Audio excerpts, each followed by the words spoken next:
What's up, guys? Wanted to do a quick overview, not really a review, just kind of my thoughts on the ZT-801.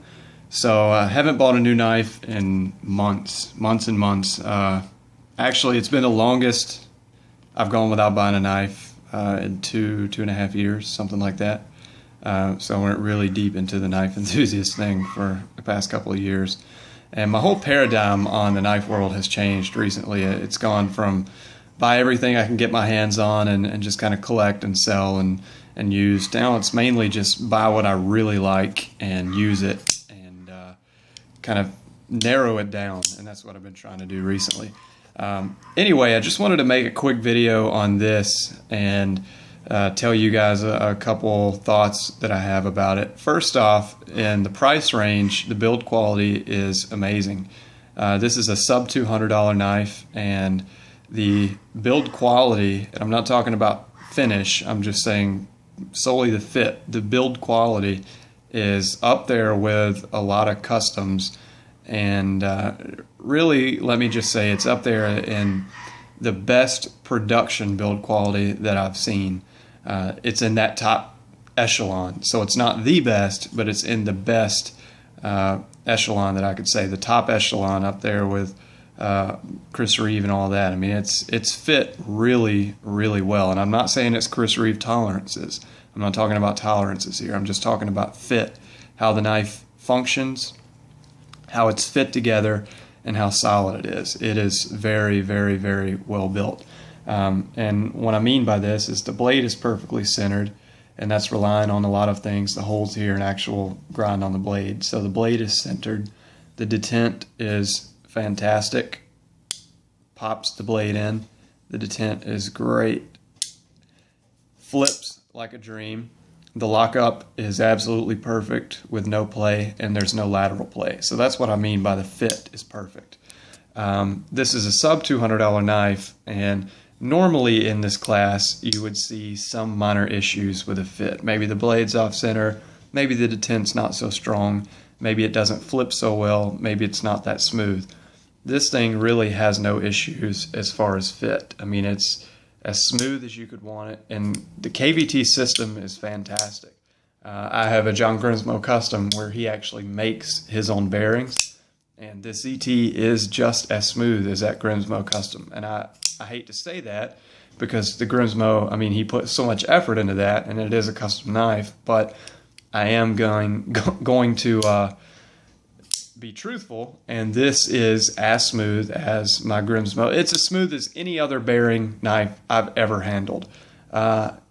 Literally, it's incredibly smooth, just effortless, and with no play whatsoever. So it's very fantastic. They did a really great job on this. Blade steel is L-Max.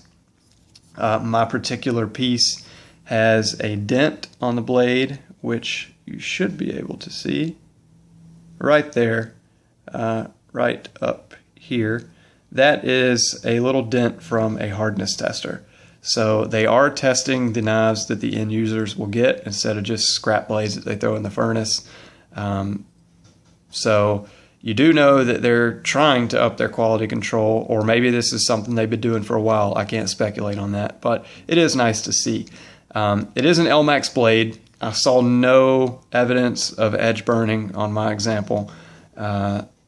So holding out to hopefully see L-Max shine in this knife. I am going to use it pretty hard. I have really jumped into using my knives for pretty much everything lately. So I've been using this Strider for everything just to see how the Z-Wear holds up, and I'm in love with Z-Wear.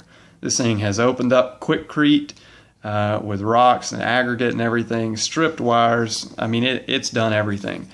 And this is going to go through the exact same treatment. So I'm going to get to see beyond the rope cut test how this L-Max stands up, because maybe, let's give it the benefit of the doubt, maybe the L-Max doesn't do so great on rope cutting tests, maybe it shines in other areas. We'll see.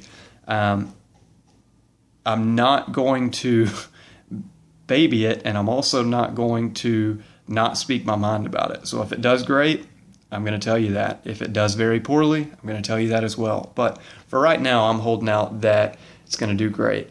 Ergonomically, this knife is fantastic. It is a Todd Rexford design. Very kind of bland as far as the handle goes, and I don't mean that in a bad way. Bland, all I'm meaning is that there's no sharp edges, there's no crazy humps, there's no weird jimping, nothing like that. It's just a knife with nice ergonomics that doesn't feel like you're holding barbed wire. All too often nowadays, people make knives that are just quite literally uncomfortable to hold. I mean, when you hold the thing, you just don't want to hold it anymore.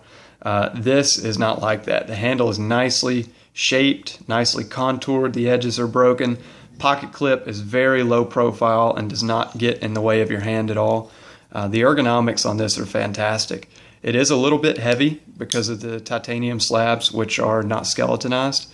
The only skeletonization that you see are the mill lines here, and that's really it as far as weight reduction.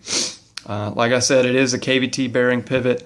Lockup is achieved with a hardened stainless steel lock insert. So what that does for you is negates the wear on the titanium.